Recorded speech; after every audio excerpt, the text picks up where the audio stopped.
Hare Rama, Rama Rama, Hare Hare. So, what do I speak on? What Maharaj should speak on? Please instruct us. Jai, Brahman, what? Brahman, what? That Maharaj's Bhagavad Gita. Prabhuji, tell. Some pastimes of oh Lord Jagannath. Some pastimes.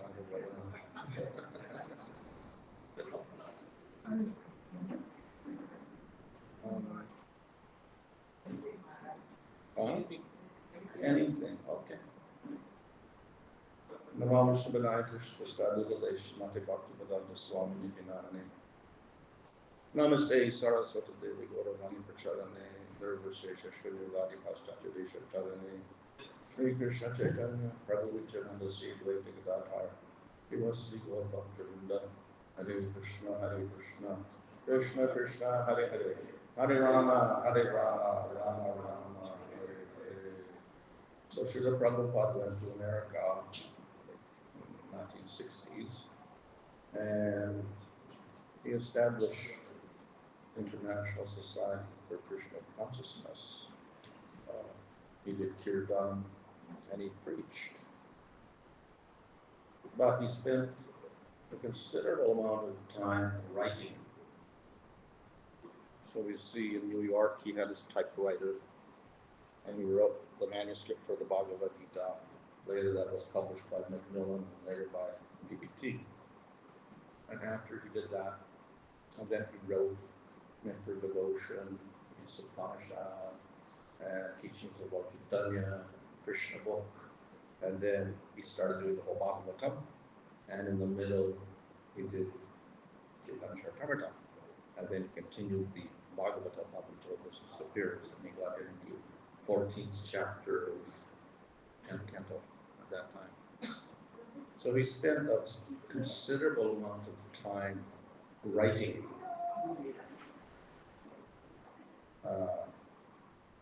So what was the purpose of all that? Of course,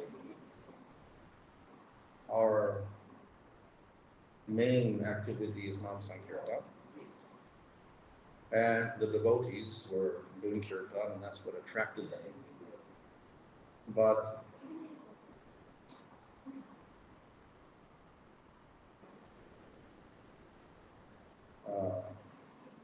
he also insisted constantly on teaching. So in matchless gifts or whatever the place was, he was giving lectures and whatever, and people were coming.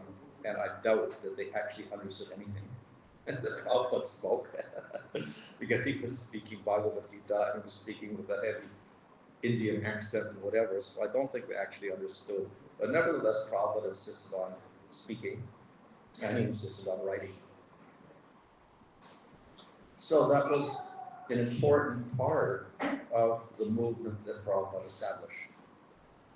These scriptures, or these books. At one time, he said that this is the remarkable thing, that this knowledge has passed down and continues into the present time. And of course, his idea was it should pass on to the future. So that's why I said these books should continue for 10,000 years or whatever. So the idea is that the knowledge should continue. So the emphasis here is upon knowledge. And if we look in Bhagavatam, Bhagavatam has knowledge. Of course, it's not jnana in the sense of Brahman is knowledge in form of Krishna, but it is knowledge. Now, how is that knowledge transmitted? So if we go to first canto, then we see there's a discussion between sages Narayan Swami and Sutta Goswami. And they ask questions, and Sutta Goswami answers. So, discussion, conversation, and by which knowledge is transmitted. And of course, ultimately what is transmitted is Bhagavatam. So, all the first canto is introduction, questions are there, and then finally, the real answer to everything comes when Sukadeva Goswami begins to speak to Parikshit. So, what is being transmitted from Sukadeva Goswami to Parikshit? Knowledge, which is Canto 2 to middle of Canto 12, or knowledge. And even there, after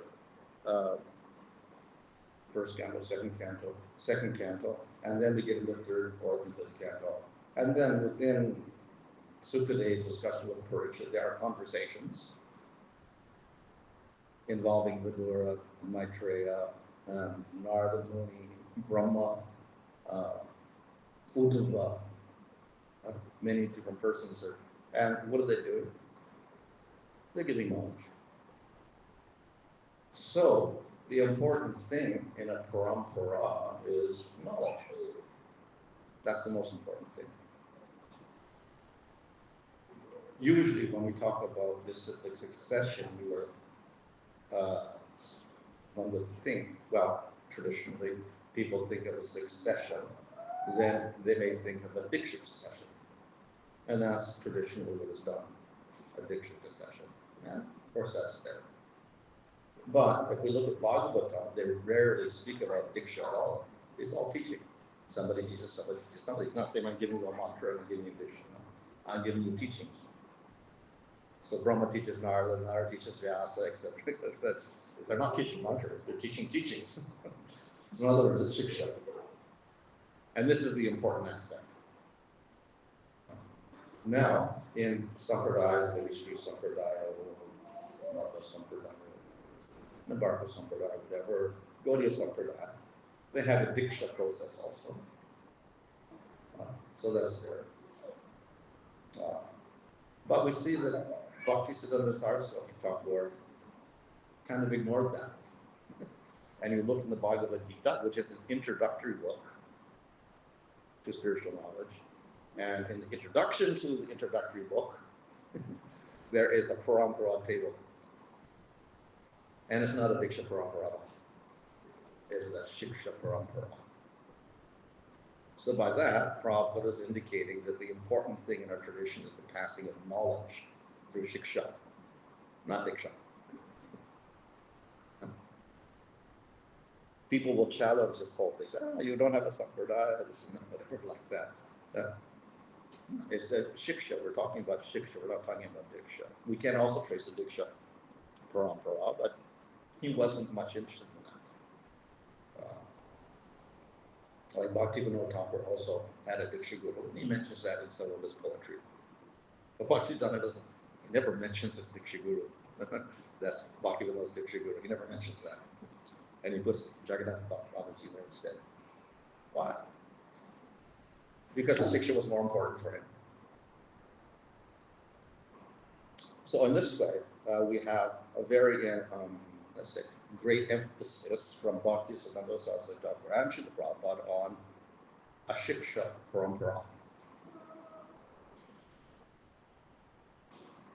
After Prabhupada's disappearance, of course, then, of course, controversial, but Prabhupada appointed some Diksha Gurus, which is disputed by Madhupanda, but anyway, okay, he named some people who were Diksha Gurus or Ritvaks, whatever you want to call them. Anyway, they were givers of mantras. So, and we continue that. But we should not forget that this is not so important in one sense, because Prabhupada's and Bhaktisiddhanta Saraswati were emphasizing the Shiksha. So the Shiksha is more important than the Diksha. Of course, you could say they're equal, because in Chaitanya Charitamrita it says you give equal respect to Shiksha and Diksha Guru. But with the ISKCON, suddenly the Diksha Guru becomes everything, and the Shiksha Guru becomes zero.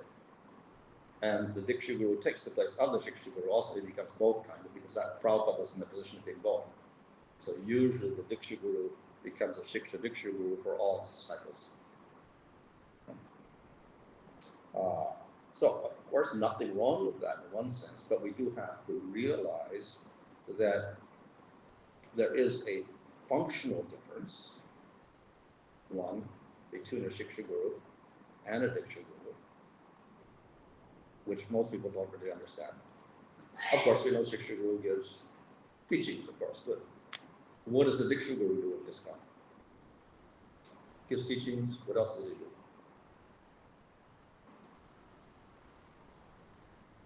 Somebody said this morning gives beads. Of course, that's there also. Because he gives a name, he gives a name. You're in Govinda Das or whatever, okay, he gives a name or whatever like that.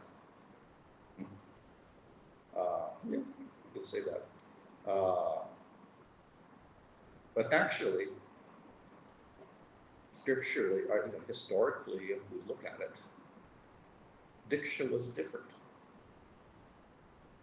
up until Bhakti-Singh Thakur. So who took Diksha? Vajtani took Diksha, Nityananda took Diksha, Gadadhar took Diksha, Advaitacharya took Diksha. Who was their Diksha? There was no beads. There was no name. What did they get for Diksha?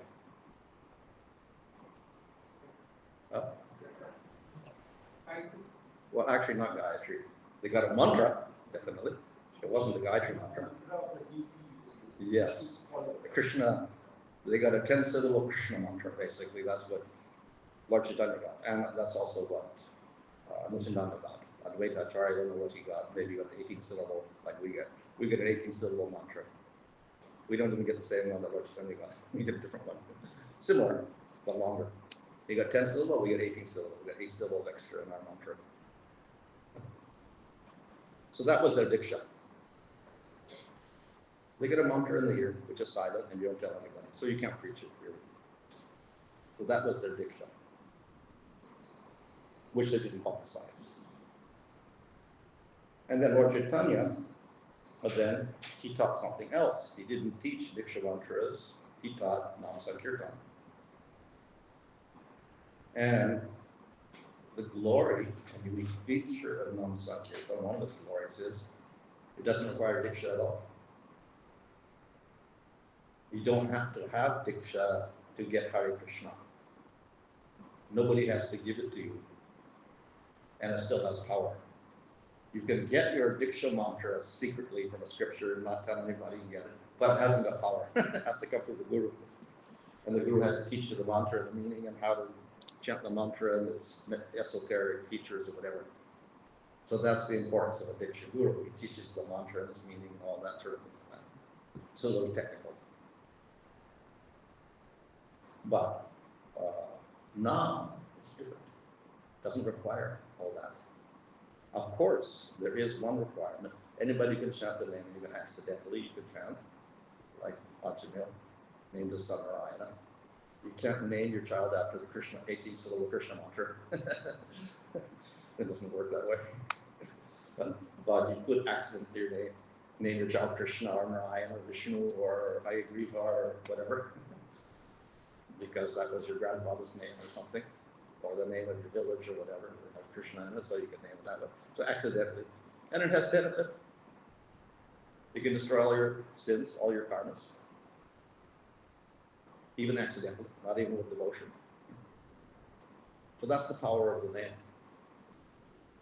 Now, if you chant the name with devotion, then you get better results, of course. So Ajamil got all his karmas destroyed, didn't get prema by accident chanting.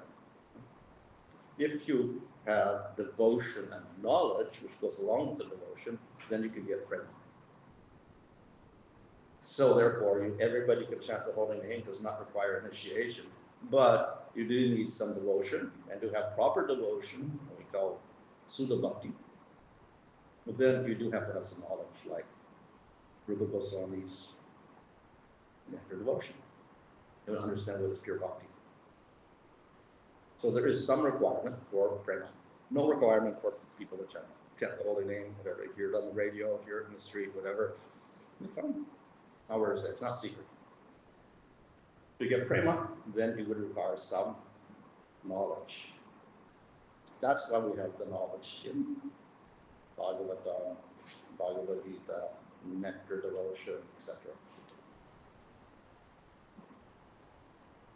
Those two things to get prema. We usually don't talk about chanting your Diksha mantra to get prema. You can, and that's the Pancharatric system. But that's not our main system in Gaudiya Sampradaya. Main activity is chanting Hare Krishna, Nama rather than mantra. So that's our main method, chanting Hare Krishna along with the knowledge we get from all the books that Prabhupada wrote. So in other words, we get the result through Nama, chanting the holy name, Nam Sankirtan, plus Shiksha, through the knowledge of the books. So that's what is being emphasized in the Bhagavatam, that's emphasized in our parampara, mentioned in the beginning of the Bhagavad Gita, etc.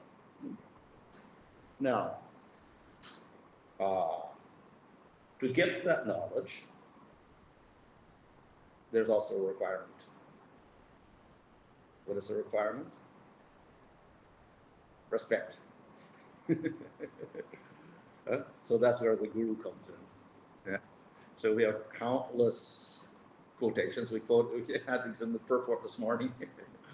Tad vigyan artam guru eva vigachat.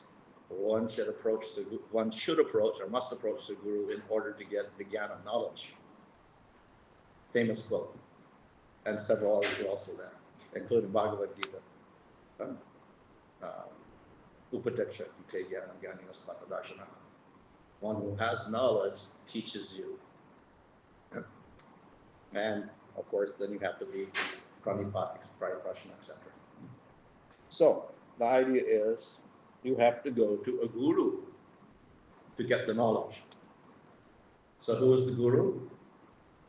Shiksha guru. Because idea is for Hare Krishna, we need knowledge, and therefore we're getting a guru so we can get the knowledge so we can understand pure bhakti and chant Sudanam, so we can get prema. So therefore, it's a Shiksha guru actually who is giving you that knowledge. And then how do you approach a Shiksha guru? Then you have to surrender, give reverence, give worship, etc. All these verses are stating, treat the guru like God, etc. We chant every morning, Guru Sakshat Hari, Tvena Samasa Shastra, Gurus directly, Supreme Lord, like the direct Supreme Lord himself. Yeah. So, therefore, we have Guru, and most of these quotations, maybe 100% of the quotations that come from the common ones at least, that come from the Upanishads are actually Shiksha Guru, not Diksha Guru, talking about treat the Guru as God. And even in Bhagavatam, a lot of them are. Brahmachari, in ashram, Brahmachari teaches Guru as God, etc. It's also basically a Shiksha Guru, not the Diksha Guru. So, in any case, one has to give respect to the Guru, who could be a Diksha Guru or Shiksha Guru in any case, as Chaitanya Charitamrita points out, equal respect. They're all non-different from God. One is Diksha Guru is an expansion of Madana Malahan, and Shiksha Guru is expansion of Govinda Dev. So they're non-different from Supreme Lord in one sense. That's commonly accepted. Now, that's there, but then what does that mean? That means automatically when I accept the Guru, that Guru is non-different from God, and therefore you must be on the same level as Sukadeva Goswami or Prabhupada, because we're treating him like God. So, many devotees, that's their assumption, that he's on the same level. But it's not necessary, because though these verses are stated, many of them are not even about Vaishnava gurus, so they're Vedic statements. They're about karma kanda gurus or whatever, as Jiva Goswami points out. Actually, the brahmachari is worshipping his guru in the ashram because he's giving Vedic knowledge. And he says, even he's teaching karma kanda. You're respecting him like God. So this idea of respecting like God to get the knowledge is there, but it's quite different from treating him like Krishna himself. yes, we give respect to all the gurus, even if they're giving knowledge of karma kanda or jnana kanda or whatever. You know, treat them nicely, give them respect. Because in order to get any of that knowledge, and even if you're taking a material subject, you have to give respect to the guru, the teacher. So even in India, like say recently, like, you know, Ravi Shankar was trying to sitar player, and he had to go to the guru and get his knowledge or whatever. He had to really act humble in front of that guru. And the guru would chastise him like anything, get angry at him, and he had to tolerate everything. Otherwise, he couldn't progress.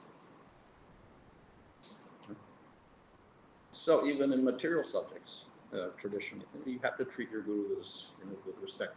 And probably even in Western schools in India, probably that was the thing. I think in Japan also the same thing. You have to treat the high school teacher, the elementary school teacher with great respect.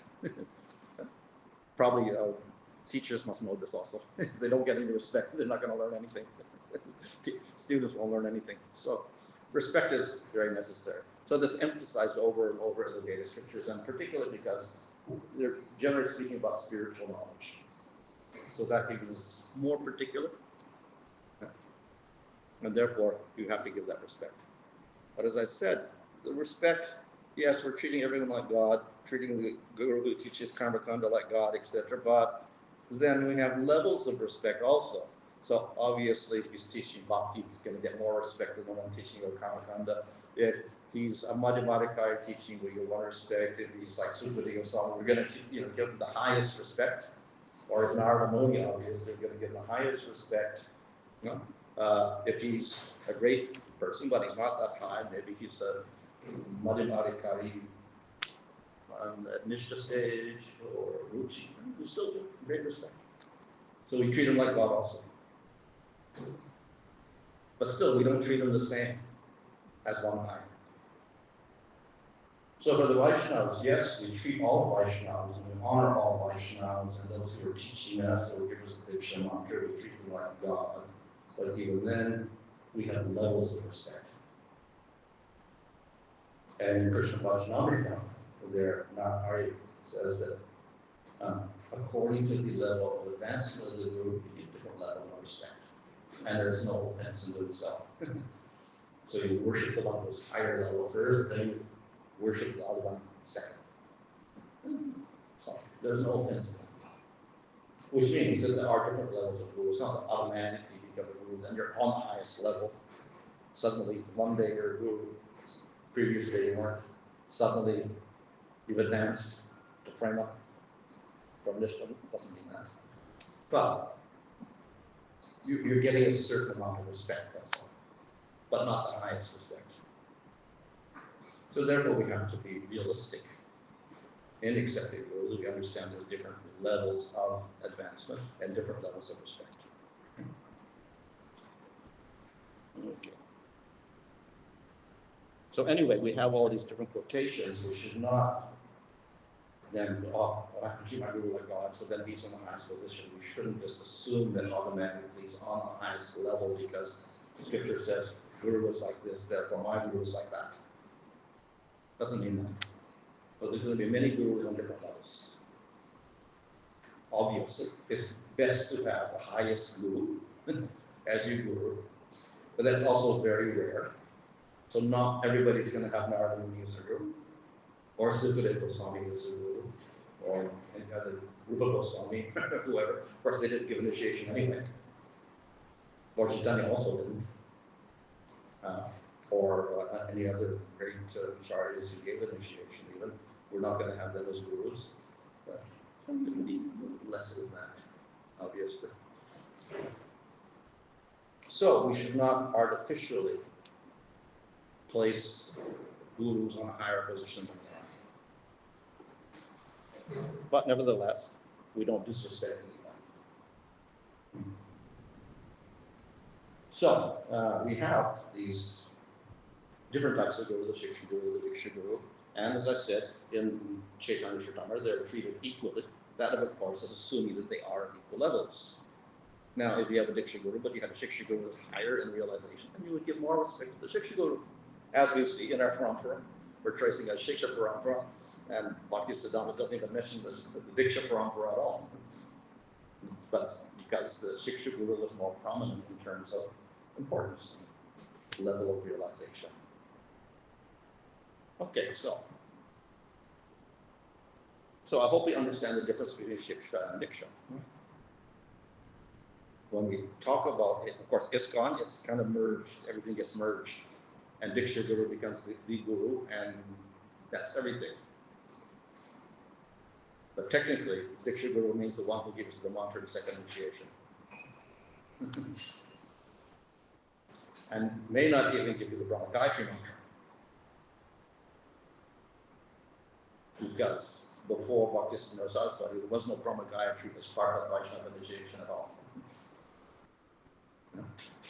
They would just get the Brahma Gayatri when they were children, as is still done in India. Yeah, when you're 5 years old, you take Upanayana ceremony. You get your guru from somebody. Father gets it. So technically, father is your guru. He's your Diksha Guru. Vedic Diksha Guru is your father.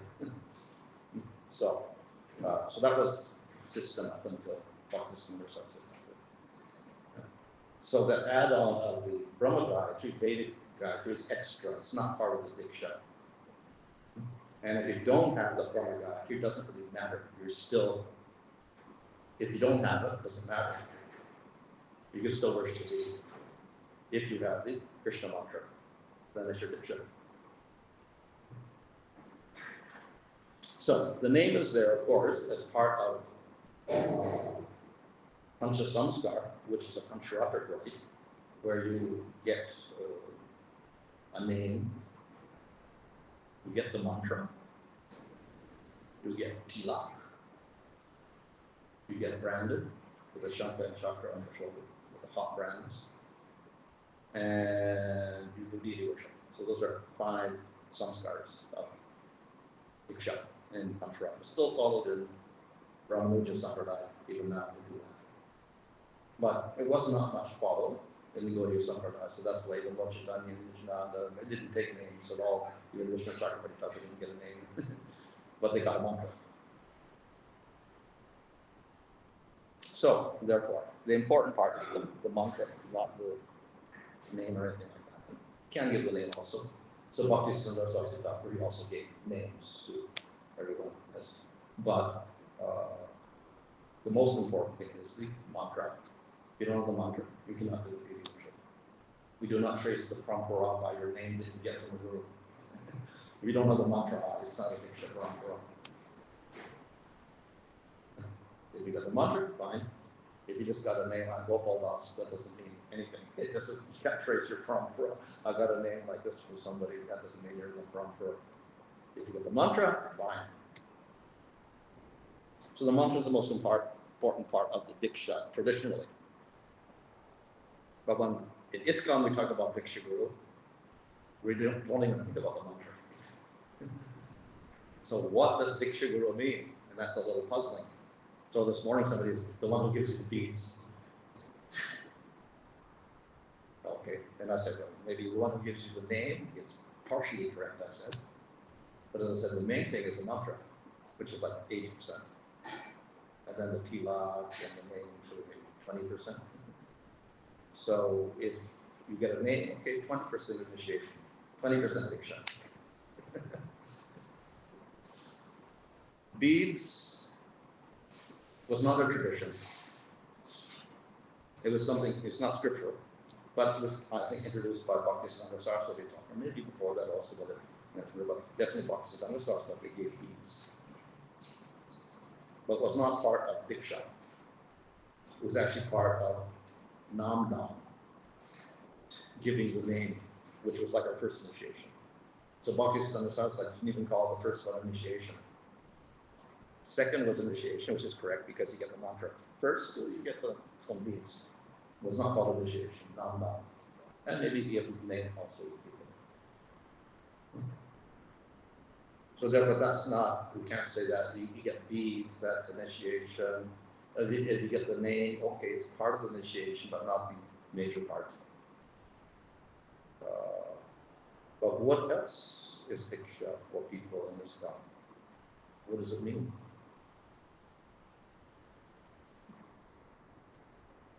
So, Where are the teachings?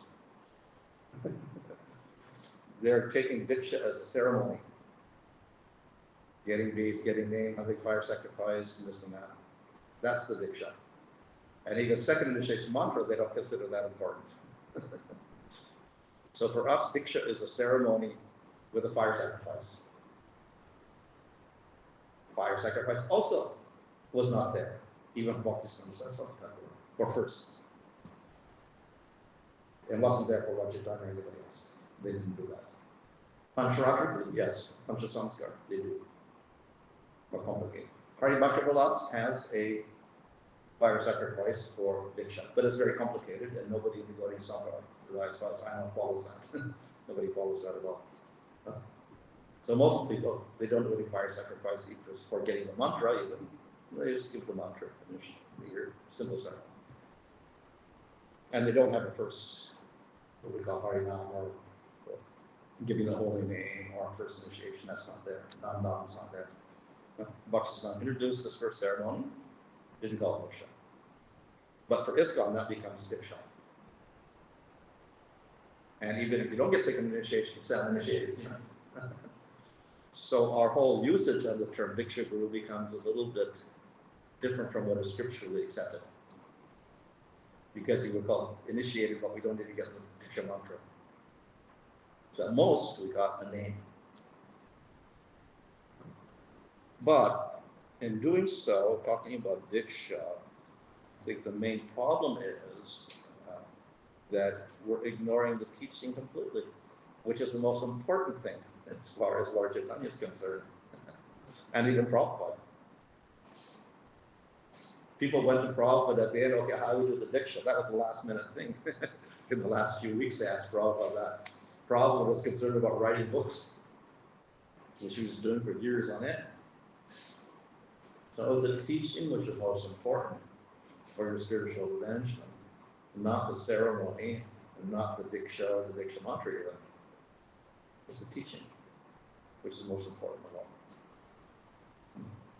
So this morning somebody asked the question, well, yeah, Shiksha very good is most important, but there's no ceremony for that, or for people don't make it very significant. So then my answer was, that's true. But if we look back, even the Diksha, it was not a ceremony also. Lord Chaitanya just got a mantra in his ear. Nityananda's got a mantra in his ear. Gopakumar got a mantra in his ear. No ceremony, nothing. So how official was that? He got a mantra, finished. Just like for Shiksha, I could teach you a sloka of Bhagavad Gita, same. You got a mantra. you got a meaning of a mantra, so that could be a. I'll give you a ceremony for Shiksha, and I'll teach you the first sloka of Bhagavad Gita. So even that was not a ceremony. So for Bhaktisiddhanta Saraswati Thakur, even the first initiation was not much of a ceremony, and there was no fire sacrifice or anything. He just gave the beads and gave them. In ISKCON, the ceremony becomes quite elaborate, and we have tests and whatever, some prerequisites and whatever.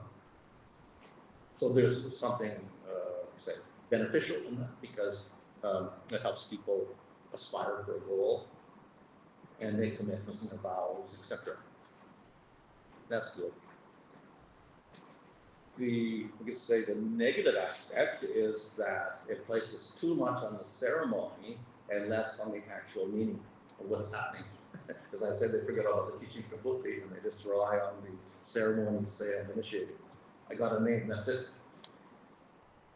When the whole responsibility is to actually learn the teachings that are handed down in the parampara, and they come out through Prabhupada's words. So that's the negative aspect.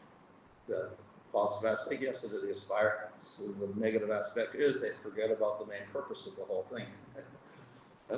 This so-called initiation is actually not initiation as such. It's to inspire us to get the knowledge through Shiksha. So the deliverance is not to get a name or a mantra. The deliverance is to learn the scriptures through a guru. So, On the other hand, there was no, of course, I said even there is a ceremony for Diksha. It got very simplified with the Gaudiya Sampradaya, where it's got a name ultimately, until Bhakti Samrasana, so it can be a little more elaborate, but basically not a ceremony also.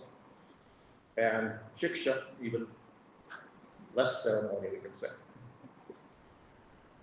So Guru Goswami had, or Jiva Goswami had disciples, like Srinivasacharya was a disciple of, Shiksha disciple of Jiva Goswami, Narottam was Shiksha disciple of Jiva Goswami. No ceremony.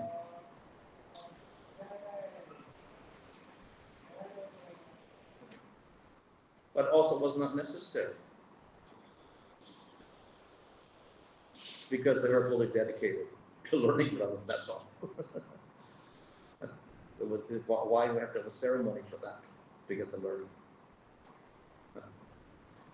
Now, in formal institutions, yes, they have ceremonies like the universities. You get a degree or whatever, a BA or a BSc or a PhD or a MSc, whatever it is. You get different degrees and you finish. You don't see, and of course, even in the Vedic knowledge, you kind of get a graduation, not a certificate, you graduate as such. But within the Gaudiya Sampradaya, Shiksha was there, but there was no ceremony beginning and no ceremony at the end. There was just getting the knowledge finished, whatever you could take, fine. Yeah. So why not? Why didn't they formalize it? Nobody gives an answer for that, but I would think because it was not really necessary. It's just the seriousness of the disciple, the seriousness of the guru. So they transmit knowledge, so you can't accuse Narada Muni and Vasudeva. Why didn't you give him a degree? Why didn't you give Vasudeva a degree after you taught him? Doesn't make any sense. So the reason was it wasn't necessary in the sense. There was no need to do that. They were serious persons to begin with, and they recognized that guru as a qualified person, so therefore there was mutual acceptance. So, therefore, we should, in ISKCON,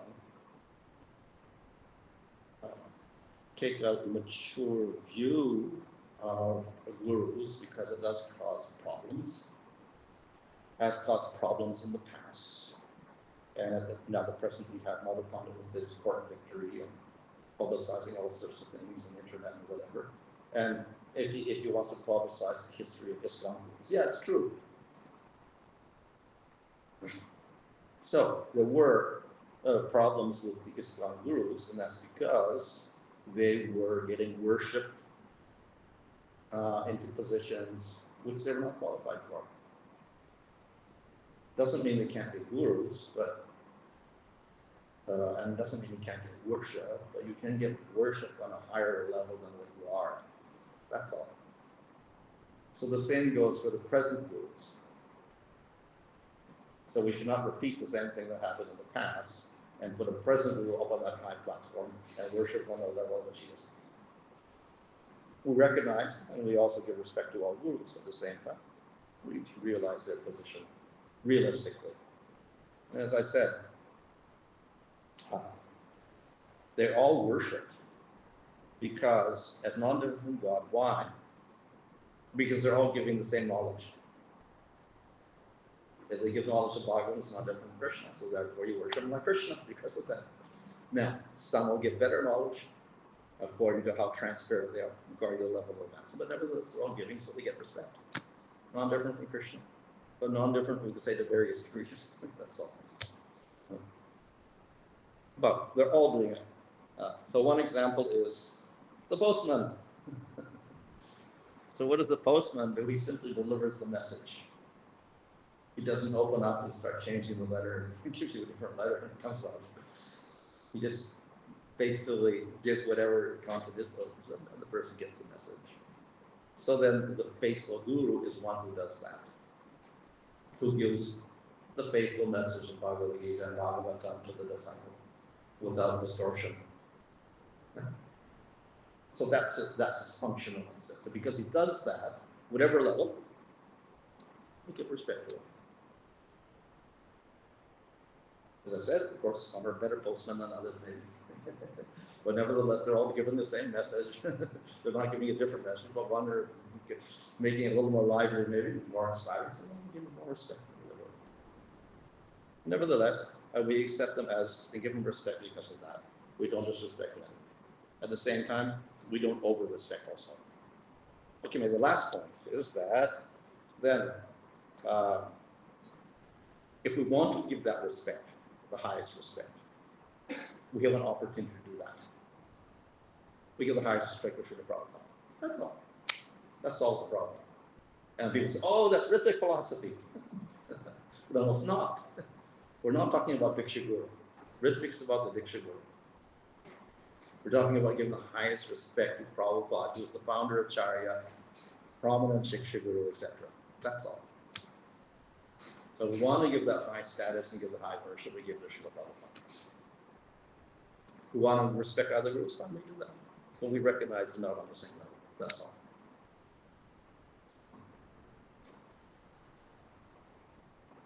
Okay. Right.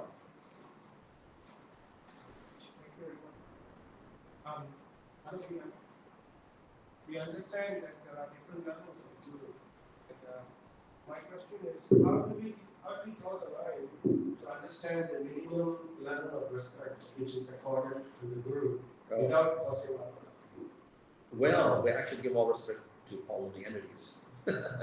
Respect all of the entities, all and living entities, and especially the human beings. And Brahmanas, we give great respect. And Vaishnavas, we give more respect. In Nectar Instruction there, Rupa Goswami talks about some Vaishnavas are quite kanishta. And they may not even be following everything perfectly, and they may not be in pure bhakti or whatever. We give them mental respect at least.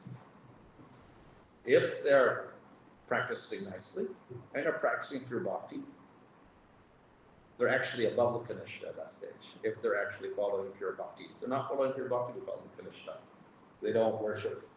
They worship in the deity in the temple. They don't respect the devotees. They don't have knowledge, Bhagavad Tattva, etc., pure bhakti, etc. If they get the understanding, if it's very easy to do, kind of read Bhagavad Gita as it is, you get very simple understanding. That's pure bhakti actually. And they're a real Vaishnava, which means actually a Madhyama. But then we have to give proper respect to them. I think Rupa Goswami says that the one who gives has been initiated, so which is quite serious. And yeah, we give great respect to initiated devotee. But then he says that one who has got higher realization, we give more respect even, and we learn from that person. So we respect everybody, and then those who are advanced, then we take the knowledge from them. Doesn't talk about mantra, just the knowledge. We take the knowledge from them. Maharaj, the way you talk about Siksha Guru refers to one particular Guru. No, it could have many Shiksha Gurus. Okay, that if the Siksha Guru is so important, why he don't get the karma? Why all the karma get the Siksha Guru? Why the Diksha Guru? Why he get all the karma? The Diksha Guru. Well, and the Siksha Guru don't get any karma. I think maybe the statement is that Diksha was Divyagana Tutoriya and Papasa Samshayam. That Diksha means bestowal of Divyagana and destruction of karma.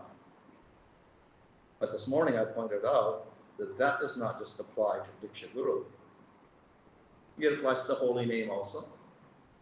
Because holy name gives transcendental knowledge and destroys sin, doesn't matter. Ajamil, this chanted Hare Krishna accidentally destroyed all those karmas. Holy name is not different from Krishna. You chant it with devotion, it's Divyagana. You could realize Krishna in the name from qualities in the name, that's Divyagana. So Harinam also has Divyagana and destroys all sin. So Diksha Guru does that through how? Through the mantra. The mantra gives you Divyagana because it's got Krishna's name in there and you get a relationship with Krishna. That's your Divyagana. Hare Krishna gives you the same relationship with Krishna, worship Krishna, same thing, destroys sin. They do the same thing.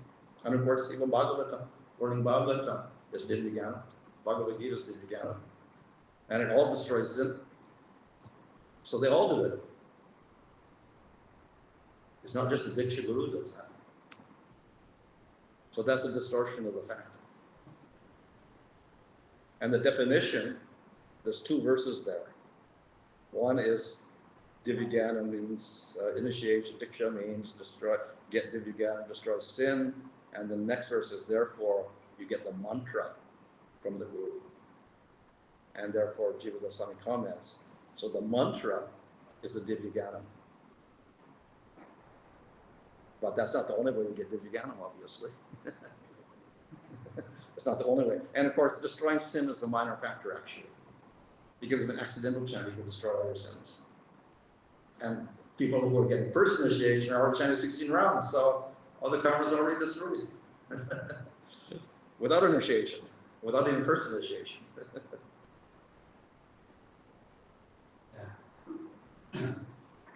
In one of the statements, you mentioned that once we have the mantra, that is everything. So, because Sri Krishna has many mantras, right? So, does it make any difference that we chant different mantras? Like doing Krishna and Hare Krishna? Oh, yeah. Okay. There's a difference in when I say mantra, it doesn't mean it's like Bhagavad Gita mantra is Vedic mantra. No, I don't mean that. This is a particular type of Pancharatric mantra, which is secret, and it's used for deity worship, given by the Guru to the disciple when he gives you Diksha. And he doesn't necessarily reveal that mantra. If you reveal it, it loses its power, and it becomes useless. So you keep that mantra secret your whole life, and you chant it to yourself, and you use it for worshiping Krishna. So that's when we talk mantra, Diksha mantra. Of course, we say Hare Krishna mantra, yeah, because everything, what in scripture we call mantra also. So therefore, and the names of Krishna we also call mantra in that sense. But the distinction we call this nama or nam sankirtan. So it's a little bit different because it's simply a name of the Lord, like Krishna, Rama. This is all nama. So Hare Krishna is like that.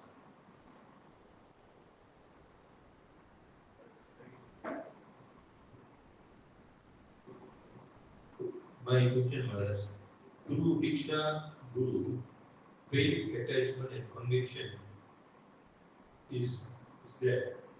Through Siksha Guru, even though we get the knowledge, but the conviction, faith and attachment is missing. Okay. Diksha Guru, because we personally see the Guru, we have attachment, we have the faith, we see him like Vani and Bhanu kind of things. So that's why I'm continuously staying in Krishna because of my attachment to my Guru and everything.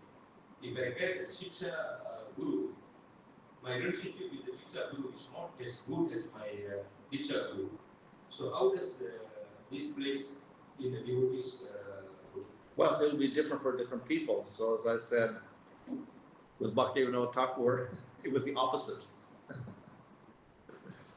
So Bhaktisiddhanta Saraswati didn't even mention his Diksha Guru at all when he traces Parampara. So it all depends on the individual person, Shiksha and Diksha Guru. Who you're taking as your Shiksha Guru and Diksha Guru. In many cases, the Diksha Guru is there, but how often does a disciple see the Diksha Guru? Once a year, once every 5 years, once every 10 years? Maybe not. So even then, it may be not that much personal contact. Of course, the same may be a Shiksha Guru, but a Shiksha Guru may be more available. They may be in the local area even. So therefore, they could have a regular contact, even daily or weekly or whatever. So then they would have more contact, more faith, more confidence, etc. It's going to depend on the situation.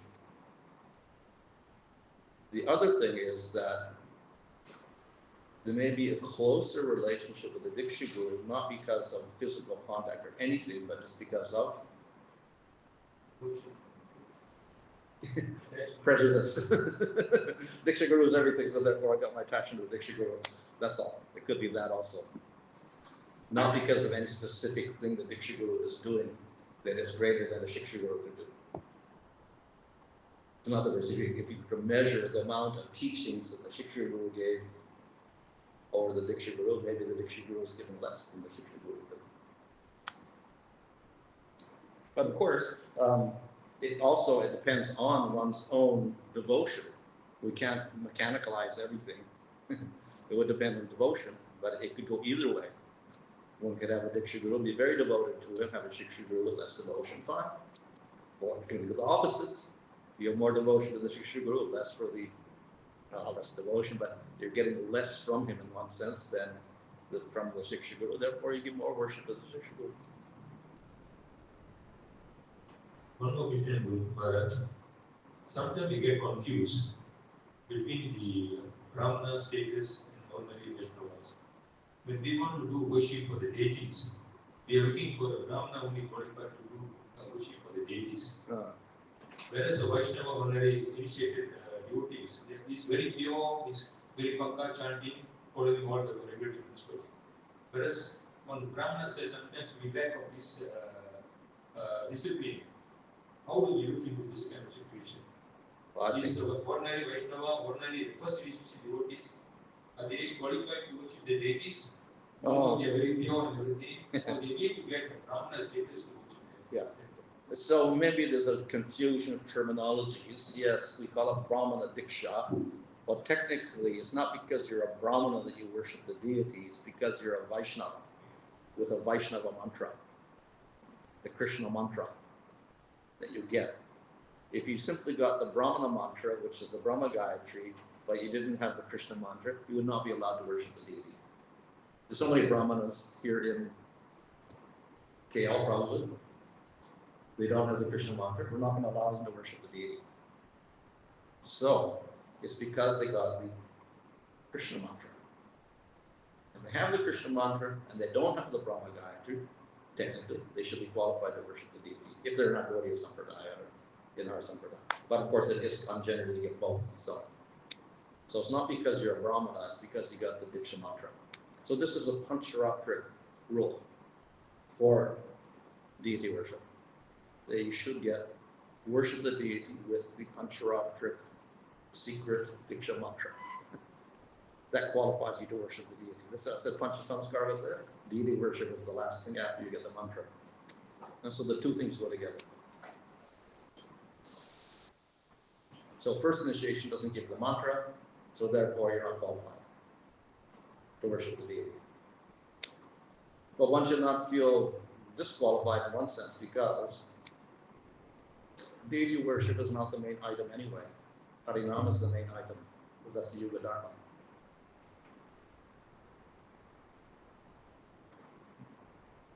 And what about the commitment? Sometimes the Diksha Guru makes say, don't make me come back. Yeah. Because the Diksha Guru also make a commitment to the disciple to take him back from that. Got it? Yeah. So. Some gurus do, maybe. Do all gurus say that? No. Do all gurus say that? I don't know. I actually haven't heard any guru say that actually. Never heard. No. Never heard. No, but anyway, the statement itself maybe cannot be taken literally, at least in this lifetime. Then definitely there is a sense of responsibility that a guru is responsible for his disciple. And as long as that relationship lasts, then yes, he's responsible, which is also eternal. So these relationships are spiritual, they're also eternal. In that sense, yes. At the same time, we should not think that he has to come personally, because Guru is one, and Krishna can assign anybody in the future to take up that same role. So in that sense, the job is done as well. So it's not necessary he has to come personally or whatever like that. So someone else can take up the role. But there is a sense of responsibility. And for that reason, in Hari Bhakti Vilasa says, therefore the Diksha Guru should not accept too many disciples because then he has too much responsibility, and that if they make a mistake, he suffers part of their karma. But he also says, the same is true not just for a guru, but the husband for the wife. So if the wife commits a mistake, the husband has to suffer also. So it's not just a speciality of a guru and a disciple, or even a Diksha guru, it could be a Shiksha guru and his disciple also. Or he says even a Purohit and his, not even a Vaishnava, some Purohit teaching his mantras to his student. The student does something wrong, and he's responsible also. So and king for his citizens, or the king for his ministers is also responsible. So it's because of the responsibility that you are bound to the disciple, or in that case, to the minister, to the king, or whatever, like that.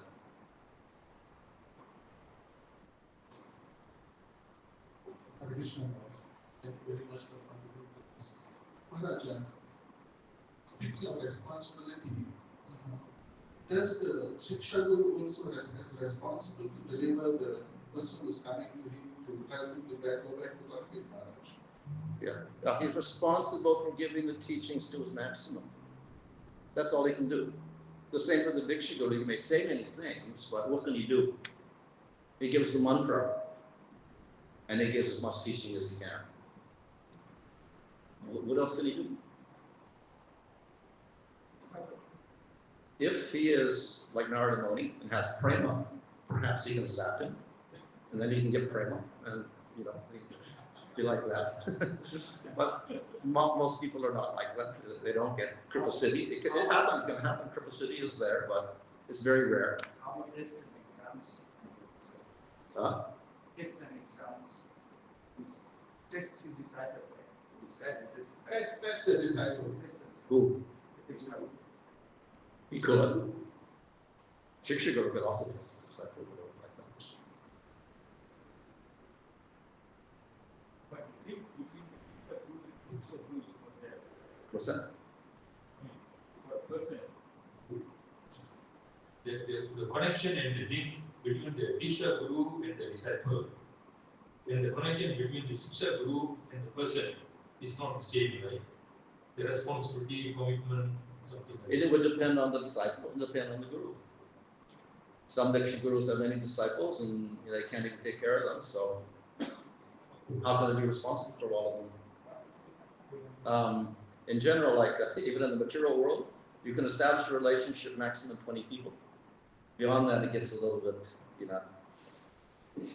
formal and whatever. 100 people, you can't really keep a relationship like that. Maybe 15, 20 people maximum.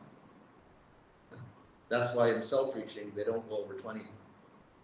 Because then you can't really relate to the individuals in the group, so they break them up into 2 groups and have 10. That's self-preaching strategy, like that. Yeah. So, therefore, responsibility, therefore, for bigger groups is very difficult. So, if you have smaller groups of Shiksha or Diksha, they're fine. They can take care of them and be responsible for them more. But when you get more, it's very difficult to be. You can say I'm responsible, but how you can take care of them?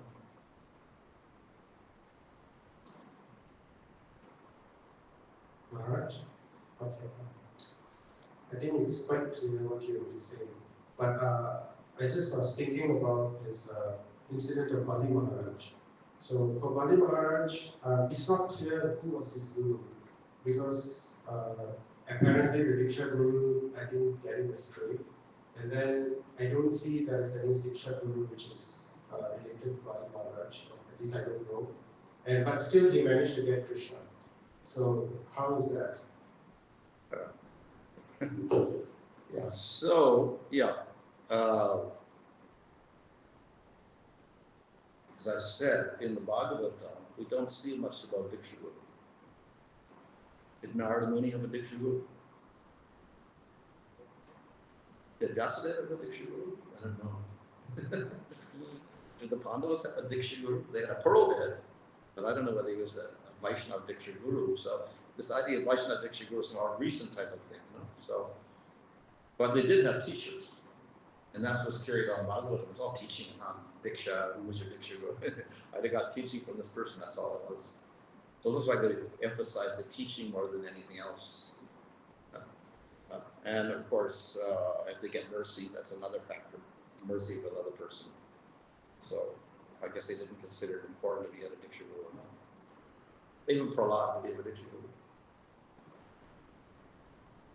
He got teaching in the home from Narada Muni because he heard when his mother was getting taught. So he got Shiksha in the home. Dhruva got a mantra from Narada Muni. So there's a definite Diksha there. Who? Shiksha guru, I don't know. Probably somebody. You know? He's a grandfather. His grandfather was for lots. But he became a demon also. You know? So it's also a mercy case.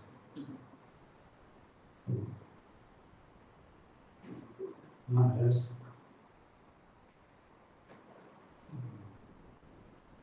See, the Prabhupada has a clear statement that one should not become a guru unless he's an ultramafficare. And also, a disciple should be carefully choosing for a guru who is an ultramafficare, who normally a neophyte person we do not know actually who is ultramafficare normally, at least in the world. So how this apply in the reality actually? This is also applied for the Diksha, for the Siksha guru as well. Yes, would. If you want to elaborate on this. Yeah. So the one confusion is what is ultramafficare? So there are two distinct definitions, maybe it's three, but two are the primary ones. One is the 11th canto, and that's ultramafficare is one in prema, like the gopis, or Narada Muni. And then the Madhyama is the regular devotee doing sadhana. And the Kanishna is not a real devotee at all. He's the one who sits in the temple and worships, but doesn't have any knowledge, doesn't respect devotees at all, so he's a half a Vaishnava. So the Madhyama is a real Vaishnava, gets teachings from the devotees, practices pure bhakti, sadhana, all the way into bhava. And then the Uttama is beyond that, upper bhava and prema. There's another definition given in Nectar Devotion. That is a definition given for Vaidhi Sadhana Bhakti, in which the Kanishta is one who has very little knowledge and weak faith. The Madhyama has little more knowledge and has kind of steady faith, but he cannot defeat opponents or answer when people ask questions. The Uttama, this is in Vaidhi Bhakti, Sadhana Bhakti, is one who has profound knowledge of scripture and deep faith and conviction, and can logically explain the scriptures. So he can convince people. So that's an Uttama. But he's within sadhana. So the Uttama is quite different from the other Uttama who's in prema. So which one is Prabhupada mean? We don't know. But then Prabhupada says, even if he's not an Uttama, he could be a guru also. It's not the best, but he could be a guru also. It's obviously better. We always have one who's higher than one who's lower, obviously. One who has more realization better than one who's lower. But the problem with the Uttama also is in the higher stage, that is, Bhava or Prema, is generally they're rare. And they may not be available in some lifetimes. So then you don't get a guru at all if you're looking for that person. Secondly, you may not know who they are because they don't advertise themselves. They're completely absorbed in their samadhi. And then they look like a beggar on the street. Like we see with Bhakti-Das Babaji, nobody thought he was an advanced devotee because he was just walking around and looked like a beggar or something like that. And he was rolling around in the dust. No, they don't preach. So that, of course, that's the other thing. They don't preach because they see everything's in prema already. So why do I have to preach to anybody? Everybody's better than me. Everybody's got prema. Even the demons have prema. So They may not even preach, so it's rare. That type of Uttama. The other type of Uttama, who's in Sadhana Bhakti, writing his knowledge scripture, yes, he's a good preacher. But in Nectar, in Madhurya Kadambini, there, Vishnu Chakravarti says, it's the Madhyamadikai who makes the ideal giver of mercy.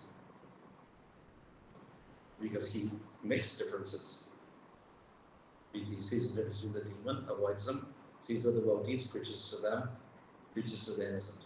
So he's the ideal preacher, which would make the ideal guru in one sense, the Madhyamadikai.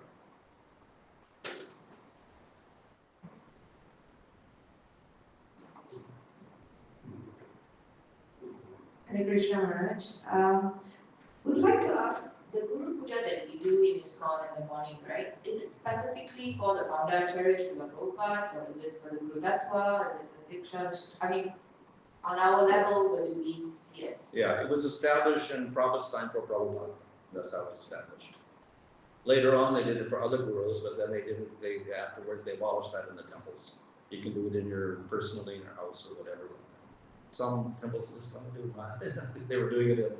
They do it here still privately. So therefore, it is appropriate that as disciples we should worship our gurus daily, but it should be done privately as a. Yes, you can do that. Yeah. Maharaj, in the case of Lord Brahma, can we say that Krishna was his Siksha and Diksha guru? Well, of course, in one sense, he got a mantra in Brahma Samhita. He got a mantra from Krishna, so that he was the Diksha guru also. But I don't know if wasn't the same mantra we get, so I don't know what mantra we got.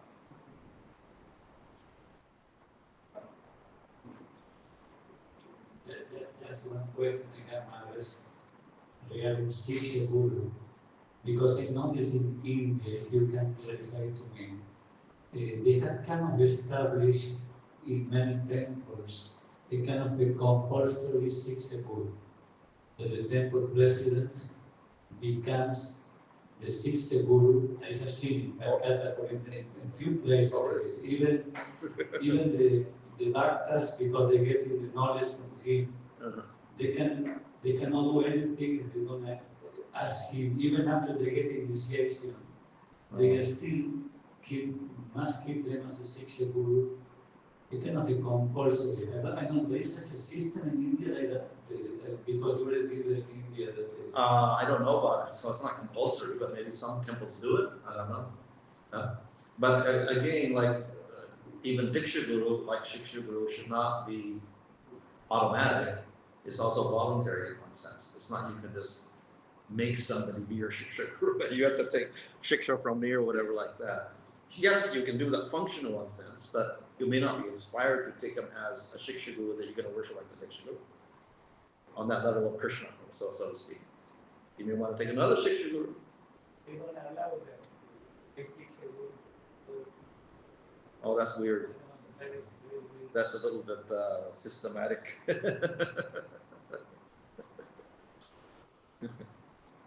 Maharaj. New system.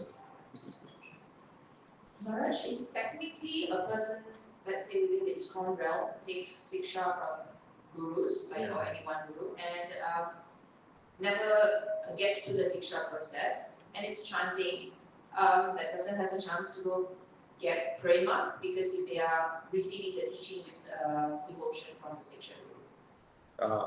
Maybe from Pancharatric scripture, it would say you go to hell or something like that. Pancharatra. But in Chaitanya Charitamrita says, simply by chanting the holy name, you get prema. Doesn't talk about Diksha or anything. But my qualifications is our Shiksha. We do need some knowledge. Like Ajamil chanted the holy name, he didn't get prema. But after he recovered and he went to Haridwar, he got knowledge, he chanted purely, then he got prema and went to Vaikuntha. One more question, Maharaj. Let's say we're going to take Shiksha. Should it be something, is it etiquette that we should inform the Diksha, like in the case of Bhaktivinoda Thakur? Oh, yeah. Generally, you inform. I don't think Bhaktivinoda Thakur probably didn't inform, but anyway, the etiquette, like in Krishna Bachanamrita is you would inform. If you have Diksha already, taking Shiksha Guru, then you should inform.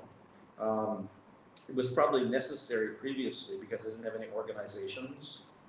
So they didn't know who was bona fide. So maybe the Diksha Guru knew who was bona fide, who wasn't bona fide as a good Vaishnava. So then consult him to say, okay, he's a recognized, Gaudiya or whatever like that. So that'd be a system of safeguarding that you're getting from the right person, not from a Upper Sampradaya or something like that.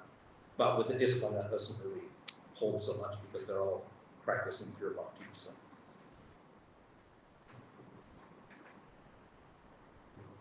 Maharaj, in ISKCON, we have many Siksha gurus, so we are always encouraged that way. So do we have to formally tell the person that you are my Siksha guru in order to get the benefit of the initiation? Well, you wouldn't have to. If you can get benefit from that and get inspiration, fine, it's not a problem with that. And I can call that person Guru Maharaj as well. Well, I guess so, yeah. Which makes it a very simple process. You don't have to go through examinations, this and whatever like that. No approvals process at all. It's the easier process. But whatever you can get inspiration from is good. Get pure inspiration and teachings, that's very good.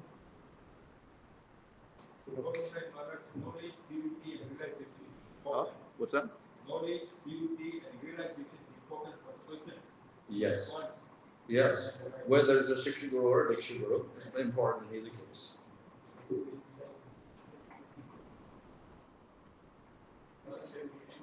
Yes. ISKCON is Bhanu Swami Maharaj ki. Chai. Prabhupada ki. Chai. Maharaj, to discuss on Maharaj. Everybody exam. Maharaj is willing to coaching to go early morning and is coming back on Monday. So Tuesday morning, Maharaj, Monday evening there will be a class, and then Tuesday. I have a meeting. Okay. So Monday evening. Yeah. Okay. So Monday evening we'll be ready. Hare Krishna. Thank you. Also, some books are available. You can go through Maharaj teachings, and also YouTube. All the classes are uploaded. Who have doubts in Diksha Guru, Shiksha Guru? There is YouTube. You can search Bhanu Swami lectures. You can get it. Hare Krishna.